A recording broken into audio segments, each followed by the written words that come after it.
سلامتنا ببزلكم مبصحكم كبرات سمعت تملكتنا تنفرم كما يصنيحكم لكم لما عنتي ميازي 24 2017 عام تمرتواناوي ننا تنفرم زبصح واتساب صابات لو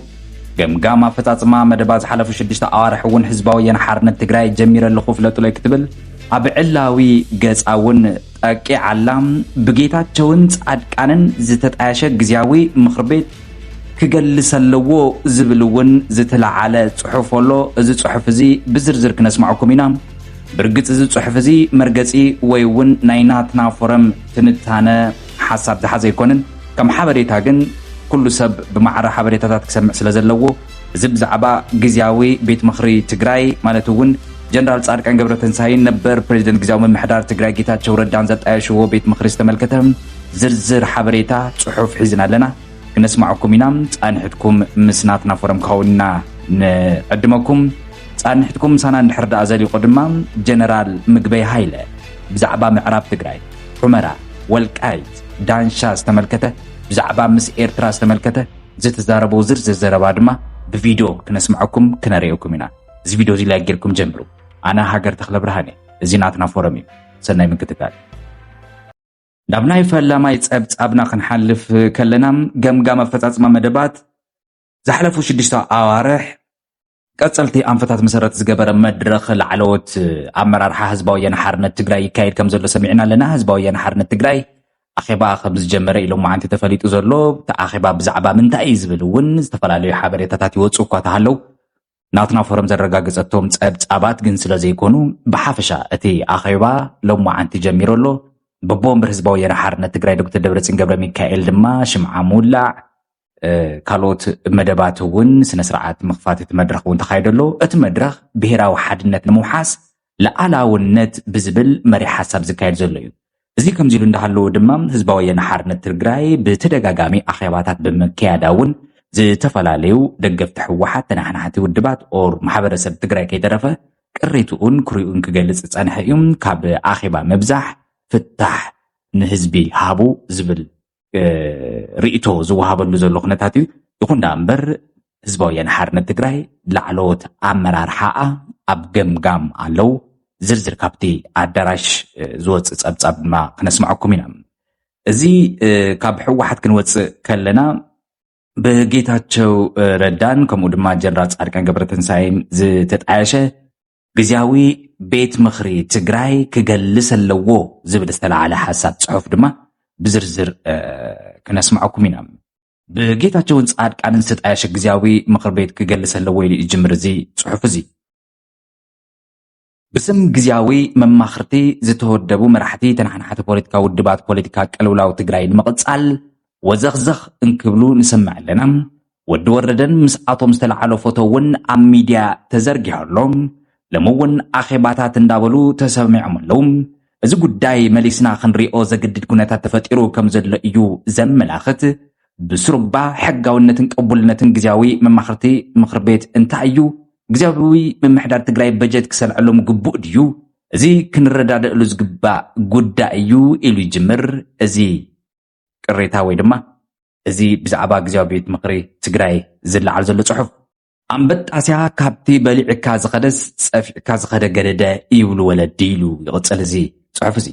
ኣንበጣ እንቁላሊሕ ኣውዲቑ እዩ ዝሓልፍ እቲ እንቁላሊሕ ተፈጥራዊ ሕጊ ሓልዩ ይጭጫሕ እሞ እስካብ በፂሑ ዝነፍር ጥርጥር እንዳበለ እዩ ተኽሊ ዘጥፍእ ንሱ እዩ ዝገደደ ቁሪልካዮ እኳ ኣይሰምዕን ኣይነፍርን እምበኣር ወለዲ ኣንበጣ ጸፊዕካ ዝኸደ ይገድድ ዝበሉ በዚ ምክንያት እዚ እዩ ሎሚ እቶም ቀንዲ ዘረግቲ ኸይዶም እዮም እንተበልናስ ጫጭሖሞም ዝኸዱ መማኽርቲ ዝበሃሉ ሓድነት ህዝብና ዘዳኽምዎ ክሰርሑ ንዕዘብ ኣለና ይብል እዚ ጽሑፍ እዚ በዚ ኮነን ዘብቅዕ ይቕጽል እዩ እዚ ጉዳይ ምስ ጻድቃን ዝተሓዘ ነገር ኣለዎ ጉባኤ መማኽርቲ ትግራይ ፈለማ ብጀነራል ጻድቃን ይቐሪቡ እዚ ሓሳብ ዝቐረበሉ እዋን ድማ ግዝያዊ ምምሕዳር ትግራይ ኣብ ምጥያሽ ሰሙናት እዩ ምጥያሽ ግምት ብላዕለዋይነት ሕወሓት ከይዕብለል ላዕለዋይ ታሕተዋይ ዝብሉ ውሑዳት ኣይነበሩን ሕወሓት ብወዲ ወረደ ዝምራሕ መሰናዳዊ ጉጅለ ኣጣይሹ ብኮንፈረንሳዊ ወሲኑ እዩ ንምቅልጣፍ ክውሰን ብስም ጀነራል ጻድቃን ብእንግሊዝኛ ዝተጻሓፈ ሰነድ በማኽርቲ ጉባኤ ኣድላይነት ዝብል ተወዚዑ እቲ ዕላማ ፕሬዝደንት ግምት ዝምርጽ ብጉባኤ ወከልቲ ወይ ድማ መማኽርቲ ጉባኤ ክኸውን ኣለዎ ዝብል እዩ ነይሩ ስለዚ እቲ ሓደ ብሰራዊት ብሕወሓትን ካልኦት ሲቪል ማሕበራትን ዝተጣየሸ መሰናደቲ ጉጅለ ምድላው እንቅፅል ጎን ውን ብጻድቃን መማኽርቲ ጉባኤ ዝብል ይቐርብ መንገዲ ጻድቃን ቅቡል ብዘይ ምዃኑ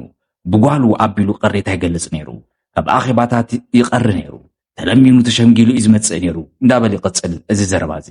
ሕዚ እውን ንምዝኽኻር ዝኣክል ዞም ጽሑፋት ወይ ድማ ዞም ሓሳባት እዚኦም መርገጽ ናትና ፎረም ወይ ድማ ንሚድያና ዝምልከቶ ኣይኮኑን ከም ጸብጻብን ሓበሬታን ግን ስምዕዎም እሞ ርእቶታትኩም ሃቡ ብጀነራል ጻድቃን ዝቐረበ ሰነድ ንባዕሉ ፕሬዚደንት ግምት ኮይኑ ንኽወፅእ ብምሕሳብ ዝተዳለወ እዩ ካብ ትግራይ ዝተውፃፅኡ ውልቀ ሰባት ተኣኪቦም መራሒ ክመርፁ እዩ ዝብል ተወከልቲ ምምራፅ ዝከኣል እንተዝኸውን ቀደሙ መረፃ ይካየድ እዩ ክበሃል ነይርዎ ኣጀንዳ ጻድቃን ፖለቲካ ትግራይ ንምጭዋይ ነይሩ ዕላምኦም ፖለቲካ ትግራይ ካብ ሕወሓት ክወፅእ ምግባር እዩ ሽዑ ሕወሓት ልዕሊ 50 ሚእታዊ ክወሃባ ከሎ ዘጉርዑ ውሕዳት ኣይነበሩን ተናሕናሕቲ ውድባት እውን ኣብ ግምት ኣይንሳተፍን ዝበልሉ ምክንያቱ እውን ኣጀንዳ ጻድቃን ምዕዋት እዩ ኣብቲ እዋን ጌታቸው ንሕወሓት ንምምስሳል ይፅዕር ስለ ዝነበረ ምስ ጻድቃን ኣይወገነን ኩላ ነንፃሕላ እያ ነይራ ማለት እዩ ብጻድቃን ስም ዝቐርብ ሰነድ ምስ ተነፀገ ጻድቃን ኣብ ምስራት ግምት ዝተኻየደ ኮንፈረንስ ኣይውሕስን ኢሉ ሽማግለ ከም ቆልዓ ግድዕብዕ እንዳበለ እዩ ተሓዊሱ ናይ ኣፍሪቃ ጀነራል ዝበሃል ስራሕ ከም ዘይብሉ ሰብ ኮይኑ ኢሉ ይቕፅል እዚ ርእቶ እዚ ሓሳብ እዚ ከመይ ረኺብኩሞ ንስኹም ርእቶኹም ሃብሉ ናብ ዝቕፅል ጸብጻብ ዋና ጉዳይና ክንሓልፍ ከለና ጀነራል ምግበይ ኣብ ማሕበራዊ ሚድያ እውን ዝተፈላለዩ ማዕከናት ዜናታት ወይ ድማ ማሕበራዊ ሚድያታት ከም እንሪኦ ዘለና ዝቐርቡ ዝተራእዩ ቪድዮታት ኣለዉ ብዛዕባ ሑመራ ወልቃይት ዳንሻ መሬት ትግራይ ምስ ሻዕብያ ምስ ካልኦት ሓይልታት ምስ ፋኖ ዝተመልከተ ዝተዛረቦ ቪድዮ ኣሎ ሰሚዕኹም ርእቶኹም ሃቡ ምዕራብ ይኹን ብሰሜን ምስ ኩሎም ህዝብታት ብሰላም ክንነብር ንደሊ ህዝቢ ኢና ይረደልና ምስ ኩሉ ምስ ኣምሓራዩ ምስ ኤርትራዊ ምስ ዓፋሩ ምስ መላእ ናይ ኢትዮጵያ ህዝብታት ምስ ብምዕራብ ምስ ሱዳን ምስ ዝኾነ ህዝቢ ሰላማዊ ህይወት ንደሊ ህዝቢ ኢና ናይ ሰላም ህዝቢ ኢና ተጋሩ ሓቢርና ክንነብር ግን ተኸባቢርካ መብትና ኣኽብሩልና መብትኩም ክነኽብረልኩም ተሓጋጊዝና ንንበር እቲ ጉዳይ እዚ ንድሕር ዘይተኸቢሩልና ግን ክንቃለስ ኢና ብቐጻሊ ብሰላማዊ መንገዲ ይኹን ካብ ሰላም ወፃእ ንዝህሉ ማንኛውም ነገር ድልዋት ክንከውን ኣለና ግን ቁፅሪ 1 2 3 ሕዝውን ከም ህዝቢ ብሰላማዊ መንገዲ ብሕጋዊ መንገዲ ጉዳይና ክፍትሐልና ተወዲብና ክንቃለሰን ነዚ ይጠቅም ንህዝቢ ንሰራዊት ንኣባላት ንኩሉ ዘለዓል መድረኽ ኢኹም ጌርኩም ዘለኹም ጉቡእ መድረኽ ከዓ እዩ ኣጣናኺርኩም ቀፅሉሉ ጉቡእ እቲ መድረኽ ናይ ሰላም ውዕል ፕሪቶሪያ ብሰላማውን ሕጋውን መንገዲ ክትግበር ኢና ሕዝውን ንቃለስ ህዝብና ሓራይ ወፀን ናበረበት ናይ ሎማዓንቲ መደብና ዞም ስማዕኩም መስ ነይሮም ክቡራት ቤተሰብ ናትና ፎረም ቀጻሊ ብኻልእ ሓድሽ ሓሳብ ዳሃሳስ ሓበሬታ ትንታነ ምልከታ ክንመለስ ኢና ኣነ ሃገር ተኽለ ብርሃን ምሳኹም ጻንሒት ገይረ ላይክ ሼር ሳብስክራይብ ክትገብሩ ከም ትወትሩ ደጋጊምና ንዕድመኩም መሊስና ብኻልእ ሓድሽ ዜና ክሳብ ድራኽ ክሳብ ሻቡ ሰላም